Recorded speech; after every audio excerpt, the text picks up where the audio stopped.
Hello friends, ನಮಸ್ತೆ. ನಮ್ಮನೆ YouTube ಚಾನಲ್ಗೆ ತಮಗೆಲ್ರಿಗೂ ಸ್ವಾಗತ. ನಾನಿವತ್ತು ಚಿಕನ್ ಸುಕ್ಕ ಮಾಡಬೇಕು ಅಂತಿದ್ದೀನಿ. ಸಿಂಪಲ್ಲಾಗಿ ಚಿಕನ್ ಸುಕ್ಕ ಮಾಡಲಿಕ್ಕೆ ನಾನು 2 kg ಚಿಕನನ್ನು ಬೇಯಿಸಿ ನೀರು ತೆಗೆದಿಟ್ಕೊಂಡಿದ್ದೇನೆ. ಹಾಗೆಯೇ ಒಂದು ತೆಂಗಿನಕಾಯಿ, ಮೀಡಿಯಮ್ ಸೈಜ್ ತೆಂಗಿನಕಾಯಿನ ಹುರಿದು ಈ ಥರ ಹುರಿದಿಟ್ಕೊಂಡಿದ್ದೇನೆ. ಒಂದು ಲೆಮನ್ ನೀರು ತೆಗೆದಿಟ್ಟಿದ್ದೇನೆ. ಹಾಗೆ ಒಗ್ಗರಣೆ ಮಾಡ್ತಾ ಇದ್ದೇನೆ. 1 ಟೊಮೆಟೊ, 2 ಈರುಳ್ಳಿ, 2 ಹಸಿಮೆಣಸಿನಕಾಯಿಯನ್ನು ಹಾಕಿ ಒಗ್ಗರಣೆ ಮಾಡ್ತಾ ಇದ್ದೇನೆ. ಹಾಗೆ 4 ಹೆಸರು ಬೆಳ್ಳುಳ್ಳಿಯನ್ನು ಜಜ್ಜಿ ಹಾಕ್ಕೊಂಡಿದ್ದೇನೆ. ಈಗ ನಾನು ಬೇಯಿಸಿಟ್ಕೊಂಡಂಥ ಮಾಂಸವನ್ನು ಇದಕ್ಕೆ ಹಾಕ್ಕೊಳ್ತೇನೆ. ಈ ಒಗ್ಗರಣೆಗೆ ಸೇರಿಸ್ಕೊಳ್ತೇನೆ.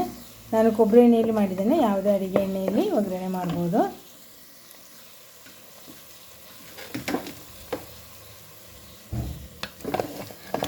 ಮಾಂಸವನ್ನು ಸೇರಿಸ್ಕೊಳ್ತಾ ಇದ್ದೇನೆ. ಇದು ನಾನು ಉಪ್ಪು ಮತ್ತು ಅರಿಶಿಣ ಹಾಕಿ ಹಾಗೆಯೇ ಡೈರೆಕ್ಟಾಗಿ ಬೇಯಿಸಿದ್ದೇನೆ. ಬೇಯಿಸಿ ಅದರ ನೀರನ್ನು ಬೇರೆ ಮಾಡ್ಕೊಳ್ಳೋಣ, ನೀರು ಯೂಸ್ ಮಾಡಲ್ಲ. ಈಗ ಇದನ್ನು ಒಗ್ಗರಣೆಯಲ್ಲಿ ಮಚ್ಚಿಬಿಟ್ಟು 1-2 ನಿಮಿಷ ಮುಚ್ಚಿಡುವ. ಈಗ ಒಗ್ಗರಣೆಯಲ್ಲಿ ಮಾಂಸವನ್ನು ಸ್ವಲ್ಪ ಹೊತ್ತು ಬೇಯಿಸಿದ್ದೇನೆ. ಹಾಗೆ ಮೆಣಸು ರುಬ್ಬಿಟ್ಟಿದ್ದೇನೆ. ಒಂದು 12 ಬ್ಯಾಡಗಿ ಮೆಣಸಿನಕಾಯಿ ಮತ್ತು ಊರಿನ ಮೆಣಸು ಒಂದು 10 ಸೇರಿಸಿ ಈ ಥರ ಮಿಕ್ಸ್ ಮಾಡಿಟ್ಟಿದ್ದೇನೆ. ಇದನ್ನು ಕ್ಲೀನಾಗಿ ಮಿಕ್ಸ್ ಮಾಡೋದ್ರಲ್ಲಿ ಒಗ್ಗರಣೆಯಲ್ಲಿ.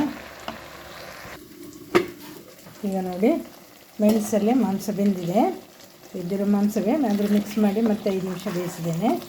ಈಗ ಇದಕ್ಕೆ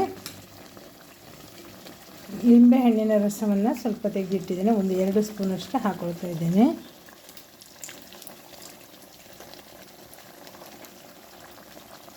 ಇನ್ನೊಮ್ಮೆ ಇದನ್ನು ಮಿಕ್ಸ್ ಮಾಡುವ. ನೋಡಿ, ಈ ಹದಕ್ಕೆ ಆದ ಮೇಲೆ ಹುರಿದಂಥ ಕೊಬ್ಬರಿ ಅಥವಾ ತೆಂಗಿನಕಾಯಿಯ ತುರಿಯನ್ನು ಸೇರಿಸ್ಕೊಳ್ಬೇಕು. ನೋಡಿ, ಸುಕ್ಕ ಈ ಥರ ರೆಡಿಯಾಗಿದೆ.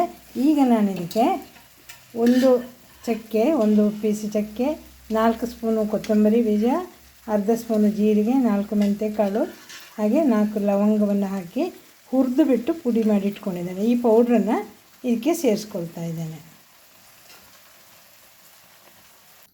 ನೋಡಿ, 10 ನಿಮಿಷದಲ್ಲಿ ಚಿಕನ್ ಸುಕ್ಕ ರೆಡಿ ಆಯಿತು. ನಾವೆಲ್ಲ ರೆಡಿ ಮಾಡಿ ಇಟ್ಕೊಂಡ್ರೆ ಸುಕ್ಕ ಮಾಡೋದು ಭಾಳ ಸುಲಭ.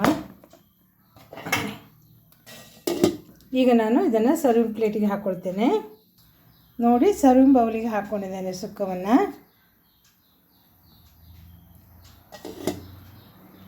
ಸೂಪರಾಗಿ ಬಂದಿದೆ. ಟೇಸ್ಟ್ ಸೂಪರಾದ ರುಚಿಯನ್ನು ಕೊಟ್ಟಿದೆ. ನಾನು ಯಾವುದೇ ಸ್ಪೆಷಲ್ ಇಂಗ್ರೀಡಿಯೆಂಟ್ಸನ್ನು ಇದಕ್ಕೆ ಹಾಕಿಲ್ಲ. ನೋಡಿ, ಮನೆಯಲ್ಲಿ ಇರೋ ಸಣ್ಣ ಪುಟ್ಟ ವಸ್ತುಗಳನ್ನ ಹಾಕ್ಕೊಂಡು ಚೆನ್ನಾಗಿರುವ ಚಿಕನ್ ಸುಕ್ಕ ಮಾಡಿದ್ದೇನೆ. ನಾನು ಮಾಡಿರೋ ಈ ಸುಕ್ಕ ಹೇಗಿತ್ತು ಅಂತ ನೀವು ಕಮೆಂಟ್ ಮಾಡಿ. ಹಾಗೆ ನನ್ನ ವಿಡಿಯೋ ನಿಮಗೆ ಇಷ್ಟ ಆದರೆ ಲೈಕ್ ಮಾಡಿ, ಶೇರ್ ಮಾಡಿ, ಹಾಗೂ ನನ್ನ ಚಾನಲನ್ನು ಸಬ್ಸ್ಕ್ರೈಬ್ ಮಾಡಿ ಅಂತ ಹೇಳ್ತಾ, thank you watching for my videos.